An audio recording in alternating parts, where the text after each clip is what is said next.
Punjabi radio USA सुन रहे सारे ਸਰੋਤਿਆਂ ਨੂੰ ਬਹੁਤ ਹੀ ਪਿਆਰ ਸਤਿਕਾਰ ਹੈ ਦੋਨੋਂ ਜੁੜ ਕੇ ਨਿੱਘੀ ਜੀ ਸਤਿ ਸ਼੍ਰੀ ਅਕਾਲ। ਮਾਫੀ ਚਾਹੁੰਦੇ ਹਾਂ ਸਭ ਤੋਂ ਪਹਿਲਾਂ ਸਾਰੇ ਹੀ ਸਰੋਤਿਆਂ ਤੋਂ ਅੱਜ ਦੀ ਜਿਹੜੀ ਦੇ ਲਈ ਤਕਨੀਕੀ ਪ੍ਰੋਬਲਮ ਦੇ ਕਰਕੇ ਜਿਹੜੇ ਆ ਉਹ ਸਮੱਸਿਆ ਜਿਹੜੀ ਉਹ ਚੱਲ ਰਹੀ ਆ।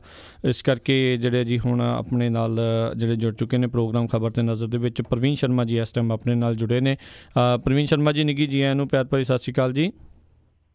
ਸਤਿ ਸ਼੍ਰੀ ਅਕਾਲ ਜੀ। ਔਰ ਵਿਸ਼ਵ ਭਰ ਦੇ ਵਿੱਚ ਜਿੰਨੇ ਵੀ ਸਾਨੂੰ ਸਰੋਤੇ ਜਿਹੜੇ ਆ ਉਹ ਸੁਣ ਰਹੇ ਆ ਇਸ ਵੇਲੇ ਪੰਜਾਬੀ ਰੇਡੀਓ USA ਤੇ ਸਾਰਿਆਂ ਨੂੰ ਪਿਆਰ ਸਤਿ ਸ਼੍ਰੀ ਅਕਾਲ, ਪੂਰੀ ਟੀਮ ਨੂੰ ਪਿਆਰ ਸਤਿ ਸ਼੍ਰੀ ਅਕਾਲ। ਸਾਡੇ ਅੱਜ ਦੇ ਪ੍ਰੋਗਰਾਮ ਖਬਰ ਤੇ ਨਜ਼ਰ ਉਸ ਨੂੰ ਸਪਾਂਸਰ ਕਰਦੇ ਨੇ ਖਾਲਸਾ ਇੰਸ਼ੋਰੈਂਸ ਏਜੰਸੀ ਵਾਲੇ, ਜਿਨ੍ਹਾਂ ਦੇ ਕੋਲੋਂ ਤੁਸੀਂ ਹਰ ਇੱਕ ਤਰੀਕੇ ਦੀ ਇੰਸ਼ੋਰੈਂਸ ਕਰਵਾ ਸਕਦੇ ਹੋ। ਇੰਸ਼ੋਰੈਂਸ ਬਾਰੇ ਪਤਾ ਕਰਨ ਲਈ ਕਾਲ ਕਰੋ ਨੰਬਰ 408-272-2500 ਦੇ ਉੱਤੇ। ਇਸ ਦੇ ਨਾਲ ਕ੍ਰਿਸ਼ਨ ਧਨੋਤਾ ਜੀ ਯੂਬਾ ਸਿਟੀ ਤੋਂ, ਜਸਪਾਲ ਸਿੰਘ ਸੈਕਰਾਮੈਂਟੋ ਤੋਂ, ਜੱਸੀ ਗਿੱਲ ਪਲੰਬਿੰਗ ਵਾਲੇ ਬੇਕਰਸਫੀਲਡ ਤੋਂ, ਗੁਰਮੁਖ ਸਿੰਘ ਜੌਹਲ ਬੇਕਰਸਫੀਲਡ ਤੋਂ, ਜਗਤਾਰ ਸਿੰਘ ਅਨੰਦਪੁਰੀ ਯੂਨੀਅਨ ਸਿਟੀ ਤੋਂ, GN ਟਾਇਰ ਐਂਡ ਲੂਬ ਵਾਲੇ, ਜਿਨ੍ਹਾਂ ਦੇ ਕੋਲੋਂ ਤੁਸੀਂ ਟਰੱਕ ਵਾਸ਼, ਆਇਲ ਚੇਂਜ, ਬ੍ਰੇਕਾਂ ਦਾ ਕੰਮ ਕਰਵਾ ਸਕਦੇ ਹੋ। ਨਵੇਂ ਪੁਰਾਣੇ ਟਾਇਰ ਤੁਸੀਂ ਇਹਨਾਂ ਤੋਂ ਖਰੀਦ ਸਕਦੇ ਹੋ। 2 ਲੋਕੇਸ਼ਨਸ ਨੇ ਇਹਨਾਂ ਦੀਆਂ, ਸੈਂਟਾਨੇਲਾ ਵਿੱਚ ਅਤੇ ਮਡੇਰਾ 'ਚ।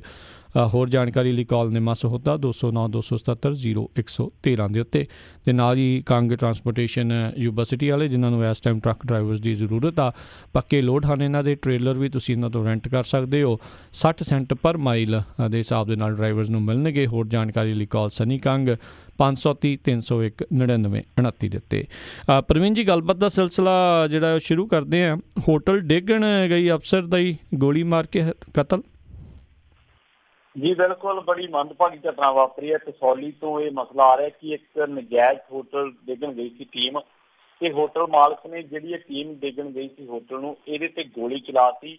ਤੇ ਅਸਿਸਟੈਂਟ ਟਾਊਨ ਪਲੈਨਰ ਸੀ ਸ਼ੈਲੀ ਸ਼ਰਮਾ, ਉਹਦੀ ਗੋਲੀ ਲੱਗਣ ਕਾਰਨ ਮੌਕੇ ਤੇ ਮੌਤ ਹੋ ਗਈ। ਅਦਾਲਤੀ ਹੁਕਮਾਂ ਦੇ ਮੁਤਾਬਕ ਇਹ ਟੀਮ ਹੋਟਲ ਡਿੱਗਣ ਗਈ ਸੀ। ਨਰੈਣੀ ਗੈਸਟ ਹਾਊਸ ਦਾ ਮਾਲਕ ਦੱਸਿਆ ਗਿਆ ਜਿਹਨੇ ਇਹ ਗੋਲੀ ਚਲਾਈ ਹੈ। ਅਦਾਲਤੀ ਪ੍ਰਕਿਰਿਆ ਦੇ ਤਹਿਤ ਇਹ ਮੈਂ ਕਹਿ ਸਕਦਾ ਕਾਰਵਾਈ ਕੀਤੀ ਗਈ ਸੀਗੀ। ਸੁਪਰੀਮ ਕੋਰਟ ਨੇ ਗੱਲ ਕਹੀ ਸੀਗੀ ਕਿ ਕਸੌਲੀ ਦੇ ਵਿੱਚ 35 ਹੋਟਲ ਹੈ ਜਿਹੜਾ ਜਿਨ੍ਹਾਂ ਦਾ ਨਿਰਮਾਣ ਗੈਰ ਕਾਨੂੰਨੀ ਹੈ, ਤੇ ਉਹਨਾਂ ਨੂੰ 15 ਦਿਨਾਂ ਦੇ ਅੰਦਰ ਅੰਦਰ ਤੁਸੀਂ ਸਿੱਟ ਦਿਓ। ਜਦੋਂ ਇਹ ਸਿੱਟਣ ਗਏ ਤਾਂ ਜਿਹੜਾ ਨਰੈਣੀ ਗੈਸਟ ਹਾਊਸ ਦਾ ਮਾਲਕ ਸੀਗਾ ਉਹਨੇ ਗੋਲੀ ਚਲਾਈ। ਅਸਿਸਟੈਂਟ ਟਾਊਨ ਪਲੈਨਰ ਸ਼ੈਲੀ ਸ਼ਰਮਾ ਇਸ ਗੋਲੀ ਲੱਗਣ ਦੇ ਕਾਰਨ ਮੌਕੇ ਤੇ ਉਹਨਾਂ ਦੀ ਮੌਤ ਹੋ ਗਈ। ਇਸ ਤੋਂ ਪਹਿਲਾਂ ਇਸ ਟੀਮ ਨੇ PCP ਦੇ ਜਾਂ ਪ੍ਰਦੂਸ਼ਣ ਕੰਟਰੋਲ ਬੋਰਡ ਦੇ ਹੁਕਮਾਂ ਤੋਂ ਬਾਅਦ ਇਹਨਾਂ ਨੇ ਬਿਜਲੀ ਪਾਣੀ ਦੇ ਕਨੈਕਸ਼ਨ ਵੀ ਕੱਟੇ ਸੀਗੇ। ਤੇ ਇਹ ਕੁਝ ਕੁ ਹੋਟਲ ਹੈ ਜਿਨ੍ਹਾਂ ਦੇ ਵਿੱਚ ਸੋਲਰ ਪਲਾਂਟ ਲੱਗੇ ਹੋਏ ਸੀਗੇ, ਉਹਨਾਂ ਦਾ ਕੰਮ ਚੱਲ ਰਿਹਾ ਸੀਗਾ। ਤੇ ਅਦਾਲਤੀ ਹੁਕਮਾਂ ਤੋਂ ਬਾਅਦ ਹੁਣ ਜਿਹੜੇ ਧਰਮਪੁਰ ਜਾਂ ਕਸੌਲੀ ਦੇ ਵਿੱਚ ਜਿਹੜੇ ਹੋਟਲ ਟੁੱਟ ਰਹੇ ਆ, ਉਹਨਾਂ ਦੇ ਨਾਲ ਦੱਸਦੇ ਆ ਕਿ 3000 ਬੰਦਾ ਹੈ ਜਾਂ ਜਿਹਦੀ ਨੌਕਰੀ ਤੇ ਸੰਕਟ ਛਾ ਗਿਆ। 35 ਦੇ ਕਰੀਬ ਹੋਟਲ ਦੱਸੇ ਗਏ ਜਿਨ੍ਹਾਂ ਨੂੰ ਡੇਗਣਾ ਵਾ। ਸੋ ਦੇਖੋ ਇੱਥੇ ਕੀ ਦੁਖਾਂਤ ਅਫਸਰਸ਼ਾਹੀ ਦਾ ਤੇ ਲੋਕਾਂ ਦਾ ਇਹ ਲੋਕ ਅਕਸਰ ਇਸ ਰੋਣੇ ਨੂੰ ਰੋਂਦੇ ਦੇਖੇ ਜਾਂਦੇ ਕਿ ਅਫਸਰਸ਼ਾਹੀ ਸਾਡੀ ਗੱਲ ਨਹੀਂ ਸੁਣਦੀ। ਅਫਸਰ ਆਮ ਤੌਰ ਤੇ ਇਸ ਰੋਣੇ ਨੂੰ ਰੋਂਦੇ ਵੇਖੇ ਗਏ ਆ ਕਿ ਸਾਡੀ ਸੱਤਾਧਾਰੀਆਂ ਦੇ ਸ਼ਹਿ ਕਰਕੇ ਜਾਂ ਸਾਡੀ ਗੁੰਡਾ ਅਨਸਰਾਂ ਨੂੰ ਸ਼ਹਿ ਹੋਣ ਕਰਕੇ ਸਾਡੀ ਪੀੜੀ ਨਹੀਂ ਚੱਲਦੀ। ਸਾਡਾ ਜਿਹੜਾ ਅਸੀਂ ਕਾਨੂੰਨ ਦੇ ਮੁਤਾਬਕ ਜੇ ਕੰਮ ਕਰਨਾ ਵੀ ਚਾਹੀਏ ਤਾਂ ਸਾਨੂੰ ਕਰਨ ਨਹੀਂ ਦਿੱਤਾ ਜਾਂਦਾ। ਤਾਂ ਇਹਦੀ ਮਿਸਾਲ ਹੈ ਸ਼ੈਲੀ ਸ਼ਰਮਾ ਦੀ ਜਿਹੜੀ ਮੌਤ ਹੋਣੀ ਹੈ, ਕਿਉਂਕਿ ਨਰੈਣੀ ਗੈਸਟ ਹਾਊਸ ਦਾ ਜਿਹੜਾ ਮਾਲਕ ਆ ਉਹਦੇ ਹੌਸਲੇ ਜਾਂ ਉਹ ਬੰਦਾ ਕਹਿ ਲਈ ਕਿ ਕਾਨੂੰਨ ਤੋਂ ਇੰਨਾ ਕੁ ਡਰ ਮੁਕਤ ਹੈ ਕਿ ਉਹ ਬੰਦਾ ਗੋਲੀ ਤੱਕ ਚਲਾ ਦਿੰਦਾ ਵਾ।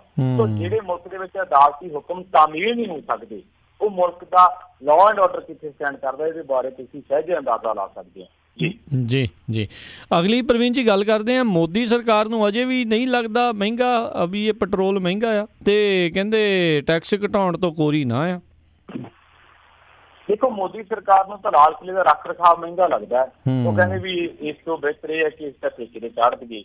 ਪਰ ਮੁੰਬਈ ਦੀ ਜੇ ਮੈਂ ਗੱਲ ਕਰਾਂ, ਭੋਪਾਲ ਦੀ ਜੇ ਮੈਂ ਗੱਲ ਕਰਾਂ, ਪਟਨਾ ਦੀ ਜੇ ਮੈਂ ਗੱਲ ਕਰਾਂ, ਤਾਂ ਰਾਜ ਦੀ ਇੱਥੇ ਜਿਹੜੀ ਪੈਟਰੋਲ ਦੀ ਕੀਮਤ ਆ ਉਹ 80 ਰੁਪਈਆਂ ਨੂੰ ਪਾਰ ਕਰ ਗਈ ਆ।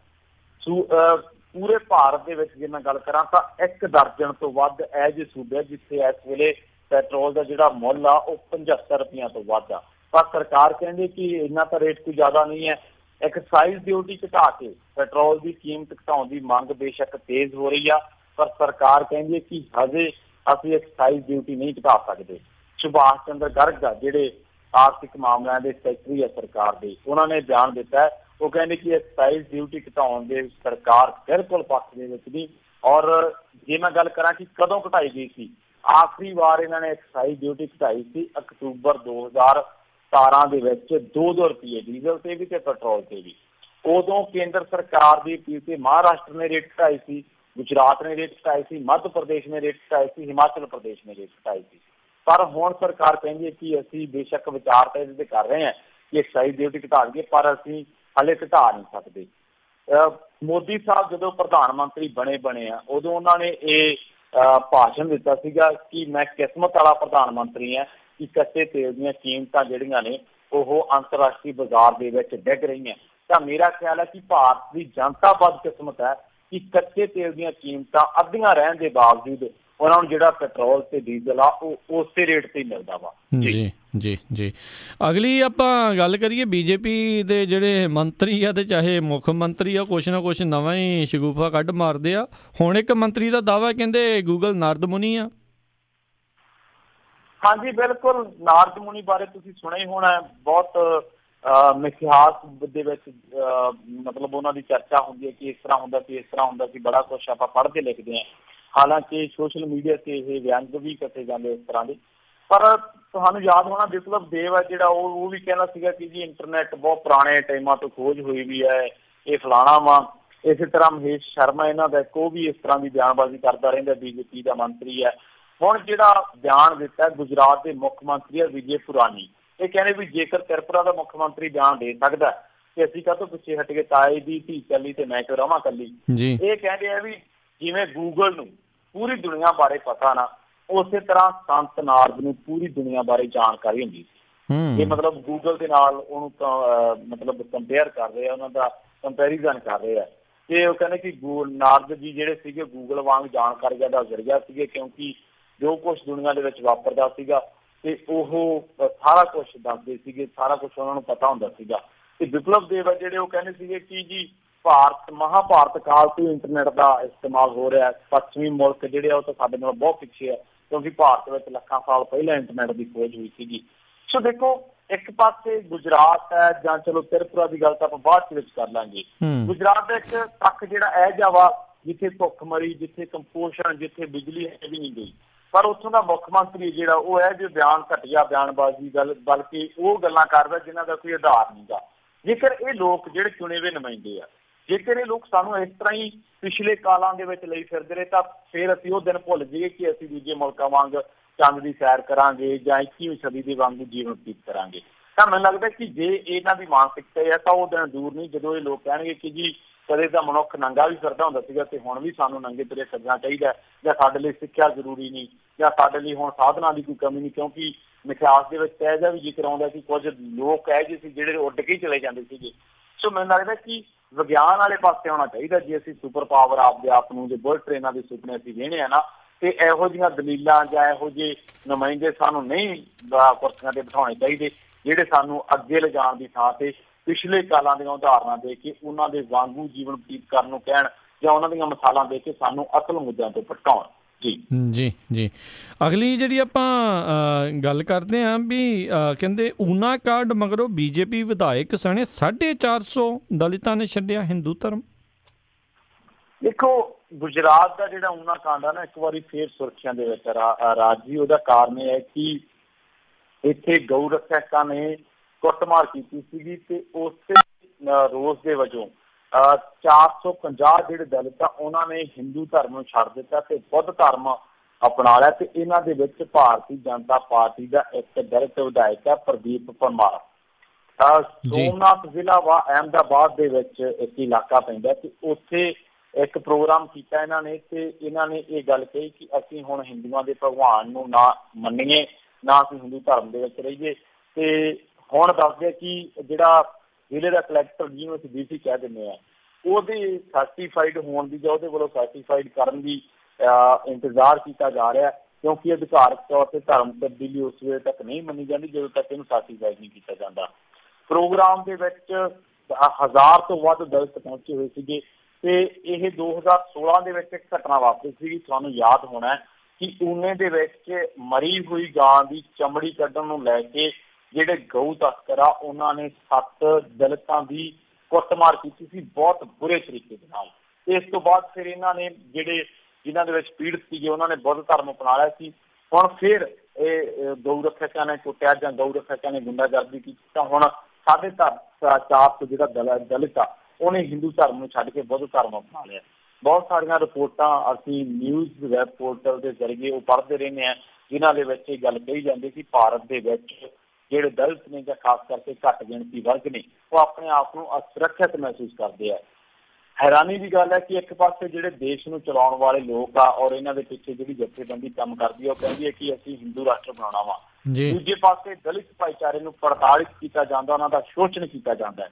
ਜੇਕਰ ਇਸ ਤਰ੍ਹਾਂ ਇਹ ਹਿੰਦੂ ਧਰਮ ਜਾਂ ਹਿੰਦੂ ਰਾਸ਼ਟਰ ਬਣਾਉਣ ਵੱਲ ਨੂੰ ਤੁਰਦੇ ਰਹੇ ਤਾਂ ਮੇਰਾ ਖਿਆਲ ਹੈ ਕਿ ਉਹ ਦਿਨ ਦੂਰ ਨੇ ਜਦੋਂ ਹਿੰਦੂ ਜਾਤੀ ਦੇ ਵਿੱਚ ਜਾਂ ਹਿੰਦੂ ਧਰਮ ਦੇ ਵਿੱਚ ਜਿਹੜੀਆਂ ਸਵਰਨ ਜਾਤੀਆਂ ਜਿਹੜੀਆਂ ਆਪਣੇ ਆਪ ਨੂੰ ਮੰਨਦੇ ਲੋਕ ਤਾਂ ਜਿਨ੍ਹਾਂ ਨੂੰ ਡਿਫਾਈਨ ਕੀਤਾ ਜਾਂਦਾ ਸਵਰਨ ਜਾਤੀਆਂ ਦੇ ਨਾਮ ਤੇ, ਤਾਂ ਉਹ ਵੀ ਆਪਣਾ ਦਮ ਘੁੱਟਣ ਦੇ ਨਾਲ, ਕਿਉਂਕਿ ਗੁੰਡਾਗਰਦੀ ਤਾਂ ਕਿਸੇ ਵੀ ਕੱਟੜਤਾ ਕਿਸੇ ਵੀ ਚੀਜ਼ ਦੀ ਮਾੜੀ ਹੈ, ਸੋ ਉਹ ਵੀ ਮੇਰਾ ਖਿਆਲ ਹੈ ਕਿ ਇਸ ਤੋਂ ਕਿਨਾਰਾ ਕਰਨ ਜਾਂ ਇਹੋ ਜਿਹਾ ਮਾਹੌਲ ਨਾ ਸਿਰਜਿਆ ਜਾਵੇ ਜਿਹਦੇ ਨਾਲ ਭਾਵੇਂ ਕੋਈ ਦਲਿਤ ਆ, ਭਾਵੇਂ ਕੋਈ ਸਵਰਨ ਆ, ਭਾਵੇਂ ਜੋ ਮਰਜ਼ੀ ਆ, ਉਹ ਆਪਣਾ ਧਰਮ ਤਬਦੀਲ ਕਰਨ ਦੇ ਲਈ ਮਜਬੂਰ ਹੋ ਜਾਵੇ। ਸੋ ਸਰਕਾਰ ਨੂੰ ਸੁਖਾਵਾਂ ਮਾਹੌਲ ਸਿਰਜਣਾ ਚਾਹੀਦਾ। ਜੀ ਜੀ ਜੀ ਅਗਲੀ ਆਪਾਂ ਗੱਲ ਕਰੀਏ ਪ੍ਰਵੀਨ ਜੀ ਵੀ ਲਾਡੀ ਸ਼ੇਰੋਵਾਲੀਆ ਦਾ ਸਟਿੰਗ ਕਰਨ ਵਾਲਾ ਆਇਆ ਸਾਹਮਣੇ।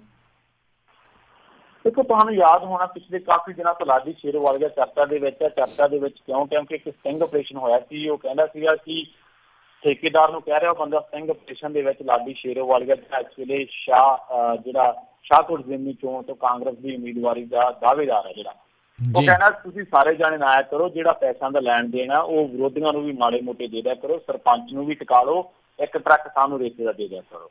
ਇੱਥੋਂ ਪਤਾ ਲੱਗਿਆ ਕਿ ਕੈਪਟਨ ਸਾਹਿਬ ਦੇ ਹਵਾਈ ਜਿਹੜੇ ਗੇੜੇ ਮਾਰੇ ਸੀ ਉਹਨਾਂ ਦਾ ਜ਼ਮੀਨ ਦੇ ਨਾਲ ਕੋਈ ਤਾਲੁਕਾਤ ਨਹੀਂ, ਕਿਉਂਕਿ ਜੇ ਜ਼ਮੀਨ ਦੇ ਨਾਲ ਤਾਲੁਕਾਤ ਹੁੰਦਾ ਫਿਰ ਸੱਤਾਧਾਰੀ ਇਸ ਤਰ੍ਹਾਂ ਗੁੰਡਾਗਰਦੀ ਦੀ ਸ਼ਹਿਰ ਤੇ ਜਾਂ ਪੈਸੇ ਦੇ ਜ਼ੋਰ ਨਾਲ ਜਾਂ ਸੱਤਾ ਦੀ ਤਾਕਤ ਦੇ ਜ਼ੋਰ ਨਾਲ ਲੋਕਾਂ ਨੂੰ ਬਲੈਕਮੇਲ ਨਾ ਕਰਦੇ। ਹੁਣ ਜਿਹੜੇ ਸਟਿੰਗ ਕੀਤਾ ਸੀਗਾ ਉਹ ਮੁੰਡਾ ਮੀਡੀਆ ਦੇ ਸਾਹਮਣੇ ਆਇਆ, ਪਿੰਡ ਕੈਂਪਵਾਲਾ ਦੱਸਦੇ ਸਤਲੁਜ ਦਰਿਆ ਦੇ ਕੰਢੇ ਪੈਂਦਾ, ਜਸਵੀਰ ਸਿੰਘ ਦਾ ਨਾਂ। ਇਹ ਕਹਿੰਦਾ ਕਿ ਇਹ ਜਿਹੜੀ ਵੀਡੀਓ ਬਣਾਈ ਹੈ ਮੈਂ ਪਿਛਲੇ ਸਾਲ ਨਵੰਬਰ ਮਹੀਨੇ ਦੀ ਬਣਾਈ ਹੈ ਤੇ ਲਾਡੀ ਸ਼ੇਰੋਵਾਲੀਆ ਦੇ ਘਰੇ ਬਹਿ ਕੇ ਬਣਾਈ ਹੈ। ਤੇ ਲਾਡੀ ਸ਼ੇਰੋਵਾਲੀਆ ਕਹਿੰਦਾ ਮੈਨੂੰ ਹੁਣ ਧਮਕੀਆਂ ਦੇ ਜਾਂਦਾ ਤੇ ਜਾਨੋਂ ਮਾਰਨੀਆਂ ਜਾਂ ਉਹ ਕਹਿੰਦਾ ਕਿ ਮੈਂ ਸਮਝੂਗਾ ਤੈਨੂੰ, ਤੇ ਹੁਣ ਉਹ ਕਹਿੰਦਾ ਕਿ ਮੈਂ ਹਾਈ ਕੋਰਟ ਜਾ ਕੇ ਹਲਫਨਾਮਾ ਦਾਇਰ ਕਰਨਾ ਹੈ। ਜੇ ਕਹਿੰਦਾ ਕਿ ਮੇਰੇ ਭਵਿੱਖ ਦੇ ਵਿੱਚ ਕੋਈ ਕੇਸ ਹੁੰਦਾ ਜਾਂ ਮੇਰਾ ਕੋਈ ਜਾਨੀ ਮਾਲੀ ਨੁਕਸਾਨ ਹੁੰਦਾ ਤੇ ਉਹਦੀ ਸਿੱਧੀ ਜ਼ਿੰਮੇਵਾਰੀ ਜਿਹੜੀ ਹੈ ਲਾਡੀ ਸ਼ੇਰੋਵਾਲੀਆ ਦੀ ਹੋਊਗੀ। ਤੇ ਜਸਵੀਰ ਸਿੰਘ ਨੇ ਵੀ ਦੱਸਿਆ ਕਿ ਉਹਦੀ 6 ਏਕੜ ਜ਼ਮੀਨ ਤੇ ਕਾਨੂੰਨੀ ਖਾਦਾਲਾਤ ਹੋਈ ਹੈ ਤੇ ਜਦੋਂ ਉਹਨੇ ਮੁਆਵਜ਼ਾ ਮੰਗਿਆ ਠੇਕੇਦਾਰ ਕੋਲ ਤਾਂ ਠੇਕੇਦਾਰ ਨੇ ਉਹਨੂੰ ਮੁਆਵਜ਼ਾ ਨਹੀਂ ਦਿੱਤਾ ਤੇ ਉਲਟਾ ਉਹਨੂੰ ਧਮਕਾਇਆ ਸਗੋਂ। ਤੇ ਲਾਡੀ ਸ਼ੇਰੋਵਾਲੀਆ ਵੀ ਕਹਿੰਦਾ ਵੀ ਜਿਹੜਾ ਇਹ ਮੁੰਡਾ ਜਿਹੜੇ ਮੁੰਡੇ ਨੇ ਦੋਸ਼ ਲਾਇਆ, ਕਹਿੰਦਾ ਕਿ ਲਾਡੀ ਸ਼ੇਰੋਵਾਲੀਆ ਵੀ ਧਮਕਾਉਣ ਵਾਲੇ ਲੋਕਾਂ ਦੇ ਵਿੱਚ ਸ਼ਾਮਲ ਸੀਗਾ। ਦੂਜੇ ਪਾਸੇ ਆਪਦਾ ਬਚਾਅ ਕਰਦਾ, ਕਹਿੰਦਾ ਜੀ ਇਹ ਸਾਰੇ ਦੋਸ਼ ਮੇਰੇ ਨਾਲ ਹੈ। ਦੇਖੋ ਹਰੇਕ ਬੰਦੇ ਨੇ ਇਹੀ ਕਹਿਣਾ ਹੁੰਦਾ, ਇਹ ਲੀਡਰਾਂ ਦਾ ਇੱਕ ਰਟਿਆ ਰਟਾਇਆ ਜਵਾਬ ਹੈ। 3-4 ਮੇਰੇ ਬਿਆਨ ਨੂੰ ਤੋੜ ਮੋੜ ਕੇ ਪੇਸ਼ ਕੀਤਾ ਗਿਆ, ਮੇਰੇ ਤੇ ਸਿਆਸਤ ਕੀਤੀ ਜਾ ਰਹੀ ਹੈ, ਮੇਰੇ ਵਿਰੋਧੀਆਂ ਦਾ ਕੰਮ ਹੈ ਜਾਂ ਮੇਰੇ ਜਿਹੜੇ ਦੋਸ਼ ਲੱਗੇ ਸਾਰੇ ਬੇਬਨਾਂ ਦੇ 4-5 ਰਟੇ ਰਟਾਏ ਜਵਾਬ ਹੈ ਜਿਹੜੇ ਆਮ ਤੌਰ ਤੇ ਸਿਆਸਤਦਾਨਾਂ ਦੇ ਹੁੰਦੇ ਆ। ਪਰ ਰਾਜੀ ਹੋਣਾ ਕੀ ਚਾਹੀਦਾ ਵਾ, ਹੋਣਾ ਇਹ ਚਾਹੀਦਾ ਕਿ ਪਹਿਲੀ ਗੱਲ ਤਾਂ ਜੇਕਰ ਕੈਪਟਨ ਸਾਹਿਬ ਵਾਕਈ ਸੀਦਾ ਨੇ ਤਾਂ ਜਿਹੜੀ ਉਹਨਾਂ ਨੇ ਕਮੇਟੀ ਬਣਾਈ ਹੈ ਉਹਦੀ ਰਿਪੋਰਟ ਨੂੰ ਲਾਗੂ ਜਾਂ ਉਹਦੀ ਰਿਪੋਰਟ ਨੂੰ ਵਾਚਿਆ ਜਾਵੇ। ਦੂਜੀ ਗੱਲ ਇਹ ਹੈ ਕਿ ਇੱਕ ਕਮੇਟੀ ਉਹ ਬਣੇ ਜਿਹੜੀ ਇਹ ਦੇਖੇ ਕਿ ਕਿਹੜੀਆਂ ਖੱਡਾਂ ਦੇ ਵਿੱਚੋਂ ਕਿੰਨੀ ਰੇਤ ਕੱਢ ਲਈ ਗਈ ਹੈ, ਕਿਉਂਕਿ ਤੈਅਸ਼ੁਦਾ ਜਿੰਨੀ ਇਹਨਾਂ ਨੇ ਰੇਤ ਕੱਢਣੀ ਹੈ ਉਨੀ ਇਹ ਜਿਹੜੇ ਲੋਕ ਗੁੰਡੇ ਲੋਕ ਆ ਉਦੋਂ 10-10 ਗੁਣੇ ਭਾਸਕਰ ਦੀਆਂ ਰਿਪੋਰਟਾਂ ਆਈਆਂ, 10-10 ਗੁਣੇ ਜ਼ਿਆਦਾ ਰੇਤ ਕੱਢੀ ਬੈਠੇ ਆ।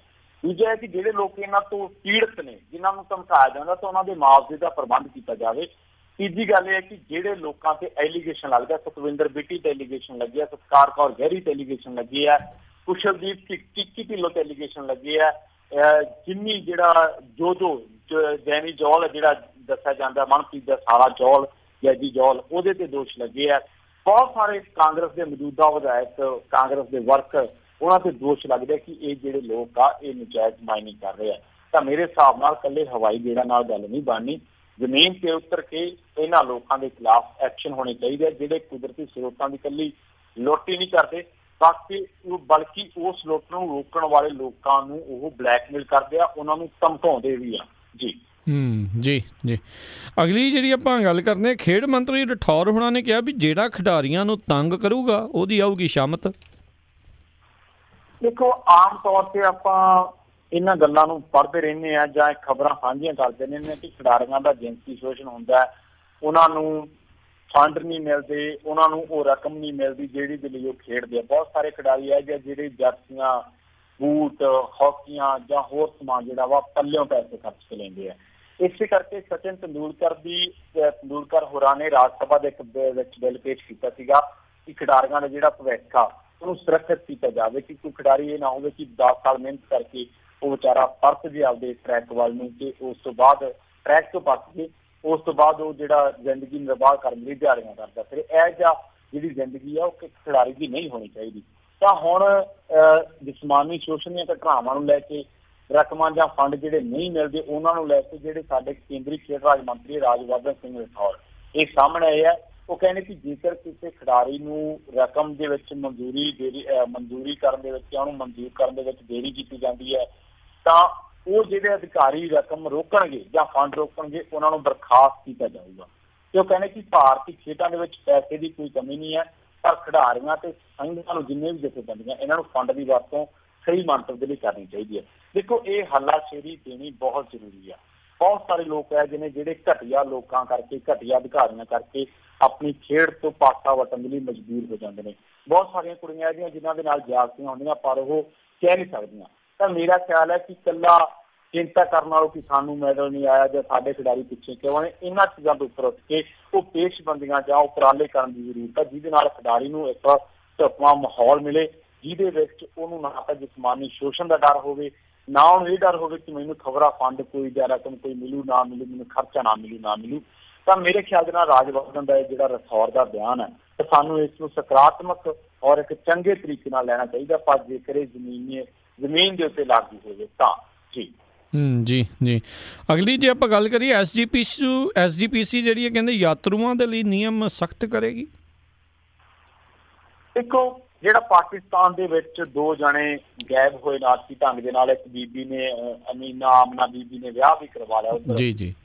ਦੂਜਾ ਇੱਕ ਨੌਜਵਾਨ ਹੋਰ ਅਮਰਜੀਤ ਸ਼ਾਇਦ ਉਹਦਾ ਨਾਂ ਸੀ, ਉਹ ਲਾਪਤਾ ਹੋ ਗਿਆ ਸੀਗਾ, ਅਸੀਂ ਬਾਅਦ ਦੇ ਵਿੱਚ ਵਾਪਸ ਆਇਆ। ਤਾਂ ਹੁਣ ਸ਼੍ਰੋਮਣੀ ਕਮੇਟੀ ਕਹਿੰਦੇ ਕਿ ਸਖਤੀ ਵਰਤਾਂਗੇ ਅਸੀਂ ਭਵਿੱਖ ਦੇ ਵਿੱਚ ਜਿਹੜੇ ਸ਼ਰਧਾਲੂ ਉਹਨਾਂ ਦੇ ਲਾਪਤਾ ਹੋਣ ਦੇ ਲਈ ਅਜਿਹੀ ਕੋਈ ਘਟਨਾ ਨਾ ਵਾਪਰ ਸਕੇ। ਕਹਿੰਦੇ ਕਿ ਭਵਿੱਖ ਦੇ ਵਿੱਚ ਇਕੱਲੀ ਯਾਤਰਾ ਕਰਨ ਵਾਲੀ ਔਰਤ ਤੇ ਗੈਰ ਦਸਤਾਰਧਾਰੀ ਵਿਅਕਤੀਆਂ ਨੂੰ ਜਥੇ ਦੇ ਨਾਲ ਭੇਜਣ ਤੋਂ ਗੁਰੇਜ਼ ਕੀਤਾ ਜਾ ਸਕਦਾ ਹੈ।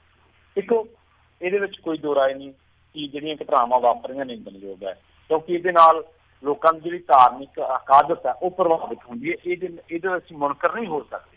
ਪਰ ਰਾਜ ਦੀ ਦੂਜਾ ਪਹਿਲੂ ਕੀ ਹੈ? ਦੂਜਾ ਪਹਿਲੂ ਇਹ ਕਿ ਜੇਕਰ ਇੱਕ ਕਿਰਨ ਬਾਲਾ ਜਾਂ ਅਮਰਜੀਤ ਸਿੰਘ ਜੇਕਰ ਉਹਨਾਂ ਦੀ ਸਜ਼ਾ ਜਾਂ ਉਹਨਾਂ ਦੀ ਗਲਤੀ ਦੀ ਸਜ਼ਾ ਅਸੀਂ ਦੂਜੇ ਸ਼ਰਧਾਲੂਆਂ ਨੂੰ ਦੇਈਏ ਤਾਂ ਧੱਕਾ ਹੋਊਗਾ। ਅਸੀਂ ਹਰ ਇੱਕ ਔਰਤ ਤੇ ਹਰ ਇੱਕ ਮਰਦ ਦੇ ਕਿਰਦਾਰ ਨੂੰ ਦੂਜਿਆਂ ਨਾਲ ਕੰਪੇਅਰ ਨਹੀਂ ਕਰ ਸਕਦੇ। ਸੋ ਮੇਰੇ ਖਿਆਲ ਦੇ ਨਾਲ ਠੀਕ ਹੈ, ਪਾਕਿਸਤਾਨ ਦੇ ਵੱਲੋਂ ਸਰਕਾਰ ਵੱਲੋਂ ਵੀ ਕਿਹਾ ਗਿਆ ਸੀ ਕਿ ਗੈਰ ਸਿੱਖਾਂ ਨੂੰ ਅਸੀਂ ਵੀਜ਼ੇ ਨਹੀਂ ਜਾਰੀ ਕਰਾਂਗੇ ਜਾਂ ਉਹ ਆ ਨਹੀਂ ਸਕਣਗੇ। ਉਹਨਾਂ ਦਾ ਆਪਣਾ ਇੱਕ ਪ੍ਰੋਟੋਕੋਲ, ਆਪਣਾ ਇੱਕ ਪ੍ਰੋਸੈਸ ਹੋ ਸਕਦਾ ਹੈ। ਪਰ ਸਾਡੀ ਜਿਹੜੀ ਸ਼੍ਰੋਮਣੀ ਕਮੇਟੀ ਹੈ ਇਹਨੂੰ ਮੈਂ ਸਮਝਦਾ ਵੀ ਇਹਨੂੰ ਆਪਦੀ ਸੋਚ ਸੰਕੀਰਣ ਨਹੀਂ ਕਰਨੀ ਚਾਹੀਦੀ। ਹਰੇਕ ਔਰਤ ਉੱਧਰ ਜਾ ਕੇ ਵਿਆਹ ਨਹੀਂ ਕਰਵਾਉਂਦੀ, ਹਰੇਕ ਬੰਦਾ ਉੱਧਰ ਜਾ ਕੇ ਲਾਪਤਾ ਨਹੀਂ ਹੋ ਸਕਦਾ। ਸੋ ਠੀਕ ਹੈ, ਅਹਿਤਿਆਤ ਰੱਖਣੇ ਬਹੁਤ ਜ਼ਰੂਰੀ ਨੇ, ਪਰ ਅਸੀਂ ਜੇ ਕਹੀਏ ਕਿ ਇੱਕੋ ਮੋਰੀ ਖਣੀ ਸਾਰਿਆਂ ਨੂੰ ਕੱਢ ਦਿਆਂਗੇ ਤਾਂ ਉਹ ਮੇਰਾ ਖਿਆਲ ਹੈ ਗਲਤ ਹੋਊਗਾ। ਜੇਕਰ ਔਰਤਾਂ ਦੇ ਪ੍ਰਤੀ ਕੋਈ ਸਖਤ ਫੈਸਲਾ ਕਮੇਟੀ ਲੈਂਦੀ ਹੈ ਤਾਂ ਮੇਰਾ ਖਿਆਲ ਹੈ ਕਿ ਇਹੋ ਜਿਹੇ ਫੈਸਲੇ ਨੂੰ ਦੁਬਾਰਾ ਵਾਚਣ ਦੀ ਲੋੜ ਹੈ। ਦਿਲ ਹਰੇਕ ਦਾ ਕਰਦਾ ਕਿ ਅਸੀਂ ਉੱਧਰ ਯਾਤਰਾ ਕਰੀਏ, ਅਸੀਂ ਉੱਧਰ ਗੁਰਧਾਮਾਂ ਦੇ ਦਰਸ਼ਨ ਕਰੀਏ, ਪਰ ਕਮੇਟੀ ਦੇ ਪ੍ਰਬੰਧਨ ਜਿਹੜੇ ਆ ਉਹਨਾਂ ਦੇ ਵਿੱਚ ਦਰੁਸਤ ਹੋਣਾ ਚਾਹੀਦਾ। ਇਹ ਨਹੀਂਗਾ ਕਿ ਜੇ ਇੱਕ ਔਰਤ ਉੱਧਰ ਜਾ ਕੇ ਵਿਆਹ ਕਰਾਉਂਦੀ ਤਾਂ ਅਸੀਂ ਔਰਤਾਂ ਨੂੰ ਕਹਿ ਦਈਏ ਕਿ ਭਾਈ ਨਹੀਂ ਤੁਸੀਂ ਨਹੀਂ ਜਾਣਾ। ਇਹ ਜ਼ਿਆਦਤੀ ਹੋ ਗਈ ਔਰਤਾਂ ਦੇ ਨਾਲ। ਜੀ ਪ੍ਰਵੀਨ ਜੀ, ਬਹੁਤ ਬਹੁਤ ਤੁਹਾਡਾ ਧੰਨਵਾਦ ਕਰਦੇ ਹਾਂ। ਤੁਸੀਂ ਸਾਡੇ ਨਾਲ ਜੁੜੇ, ਇਹਨਾਂ ਖਬਰਾਂ ਬਾਰੇ ਸਾਨੂੰ ਜਾਣਕਾਰੀ ਦਿੱਤੀਆਂ। ਅਗਲੀ ਵਾਰ ਤੱਕ ਲਈ ਬੜੀ ਮਿਹਰਬਾਨੀ। ਬਹੁਤ ਹੀ ਪਿਆਰ ਸਤਿਕਾਰ ਸਹਿਤ ਸਤਿ ਸ਼੍ਰੀ ਅਕਾਲ ਜੀ। ਸਤਿ ਸ਼੍ਰੀ ਅਕਾਲ। ਤੇ ਸੋ ਤੇ ਇੱਥੇ ਸਾਡਾ ਅੱਜ ਦਾ ਇਹ ਪ੍ਰੋਗਰਾਮ ਖਬਰ ਤੇ ਨਜ਼ਰ ਸਮਾਪਤ। ਮਿਲਾਂਗੇ ਤੁਹਾਨੂੰ ਸਾਰਿਆਂ ਨੂੰ ਅਗਲੀ ਵਾਰ। ਉਦੋਂ ਤੱਕ ਲਈ ਮੈਨੂੰ ਰਾਜਕਨਵੀਰ ਸਿੰਘ ਨੂੰ ਵੀ ਇਜਾਜ਼ਤ ਦਿਓ। ਮੇਰੇ ਵੱਲੋਂ ਵੀ ਤੁਹਾਨੂੰ ਸਾਰਿਆਂ ਨੂੰ ਬਹੁਤ ਪਿਆਰ ਸਤਿਕਾਰ ਸਤਿ ਸ਼੍ਰੀ ਅਕਾਲ ਜੀ। ਸਤਿ ਸ਼੍ਰੀ ਅਕਾਲ ਜੀ। ਉਹਦੇ ਵਾਸਤੇ ਰਹੋ, ਹੱਸਦੇ ਖੇਲਦੇ ਰਹੋ, ਸੁਣਦੇ ਰਹੋ ਪੰਜਾਬੀ ਰੇਡੀਓ USA।